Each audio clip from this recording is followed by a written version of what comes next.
Welcome to the Bare Metal Cyber Security Plus podcast.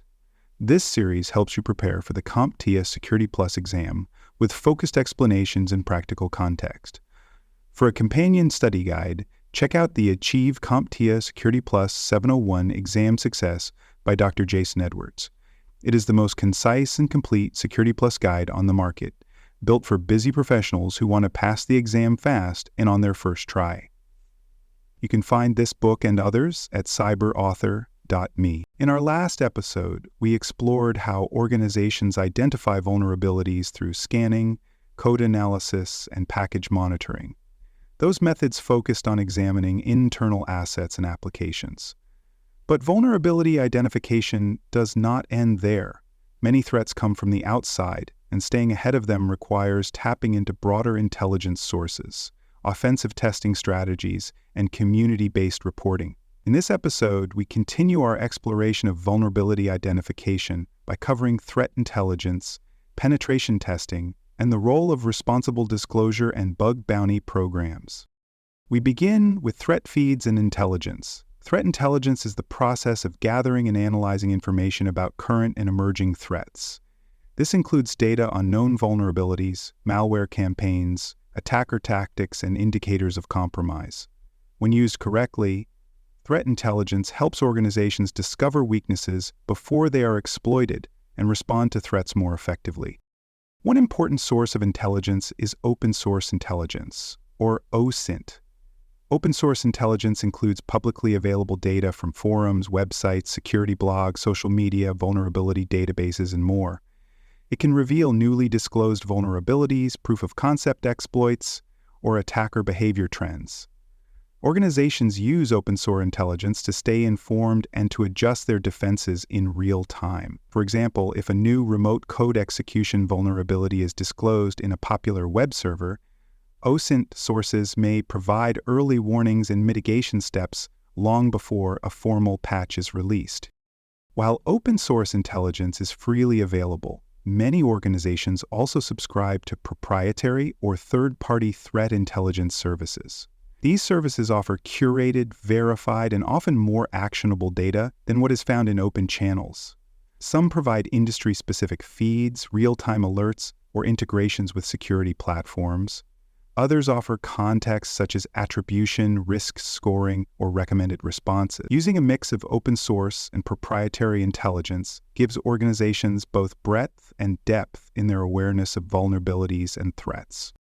Another key source of intelligence comes from information-sharing organizations. These groups bring together peers from the same industry or region to exchange insights, experiences, and threat data. For example, the Financial Services Information Sharing and Analysis Center helps banks share information about fraud, malware, and insider threats. By participating in these organizations, companies gain early visibility into emerging attacks and can collaborate on coordinated responses. Some intelligence providers also monitor the dark web. This includes hidden forums, underground marketplaces, and encrypted chat channels where threat actors exchange tools, tactics, and stolen data. Dark web monitoring can reveal if an organization's data has already been compromised, if its software is being targeted, or if specific assets are being discussed. While it is not a substitute for internal scanning or testing, dark web intelligence adds an external layer of visibility that helps security teams react to threats that may not yet appear in mainstream channels. Now let's move to penetration testing. Vulnerability scanning and penetration testing are often confused, but they serve different purposes. A vulnerability scan is automated and designed to identify known weaknesses across a large number of systems. A penetration test, by contrast, is a manual or semi-automated attempt to exploit those weaknesses, to see what an attacker could actually do if they gained access.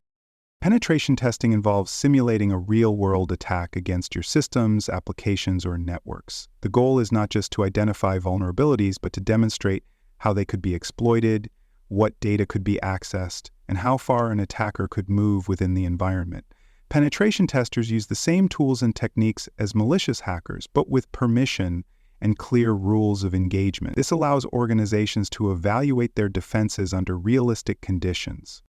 There are several types of penetration testing. In a known environment test, The tester has full access to information about the systems, including configurations, IP ranges, and software versions. In a partially known environment, the tester has limited information, mimicking an insider threat. In an unknown environment, the tester knows nothing in advance and must gather information from scratch, just like a real attacker would. These different models help organizations assess their readiness against various types of threats. For example, a healthcare provider conducts a penetration test to evaluate the security of its patient portal. The tester is able to bypass weak input validation, escalate privileges, and extract sample data from a back-end server. The test results include screenshots, logs, and recommended fixes. This provides the organization with clear evidence of what needs to be addressed and helps prioritize remediation efforts. Without the penetration test, the vulnerabilities might have gone unnoticed, or worse, been exploited by a real attacker. Penetration tests are also valuable for validating the effectiveness of controls. For example, if a firewall is configured to block traffic from unauthorized networks, a penetration tester might attempt to circumvent that control using a spoofed address or encrypted tunnel. If successful, the test highlights the need for stronger validation or logging. These exercises improve security posture through hands-on learning and real-world validation. Now let's discuss responsible disclosure and bug bounty programs. Responsible disclosure is a structured process that allows ethical hackers, also known as security researchers, to report vulnerabilities they discover in an organization's systems. When a researcher finds a flaw, they notify the organization privately, giving it time to verify and fix the issue before the details are made public. This helps organizations close security gaps without the panic or damage of a public disclosure.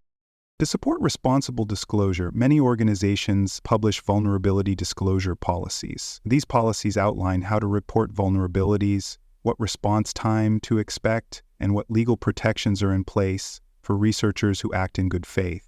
Creating a clear disclosure process encourages collaboration with the security community and helps prevent misunderstandings or legal conflicts. It also shows a commitment to transparency and improvement. Bug bounty programs take this idea further. In a bug bounty program, organizations invite security researchers to find vulnerabilities in exchange for monetary rewards. The amount of the reward typically depends on the severity of the vulnerability and the impact it could have. Bug bounty programs provide organizations with continuous external testing and leverage the creativity and persistence of ethical hackers around the world. A well-known example of a successful bug bounty initiative is the program run by a major social media platform. They offer thousands of dollars to researchers who find serious flaws in their systems. Over the years, this program has identified hundreds of critical issues that could have exposed user data or compromised operations. The company not only benefits from improved security, but also builds stronger relationships with the global security community. Even smaller organizations can participate in disclosure and bounty programs. Some choose to run private bounty programs with selected researchers. Others use platforms that manage submissions, rewards, and researcher vetting on their behalf. Regardless of size, any organization that connects to the internet can benefit from external feedback and ethical hacking. To summarize, vulnerability identification includes more than just scanning or code review. Threat intelligence provides early warnings from the broader ecosystem, including open-source intelligence, proprietary services, information sharing networks, and dark web monitoring. Penetration testing simulates real attacks to uncover how vulnerabilities might be exploited and what impact that would have. Responsible disclosure and bug bounty programs engage the ethical hacking community to identify issues proactively and build a stronger security culture. For the Security Plus exam, be ready to distinguish between scanning and penetration testing, describe the value of threat feeds, and explain how bug bounty programs work. Expect scenario-based questions that ask you to choose the best method for identifying a vulnerability in a given context. Review terms like open-source intelligence, coordinated disclosure, and red team testing. They often appear in exam content. Thanks for joining us for this episode of the Bare Metal Cybersecurity Plus podcast. For more episodes, tools, and study support, visit us at baremetalcyber.com. And before you take the test, Make sure to check out the practice questions in the book Achieve CompTIA Security Plus SY0-701 Exam Success by Dr. Jason Edwards. They cover every domain and are a powerful way to lock in your knowledge.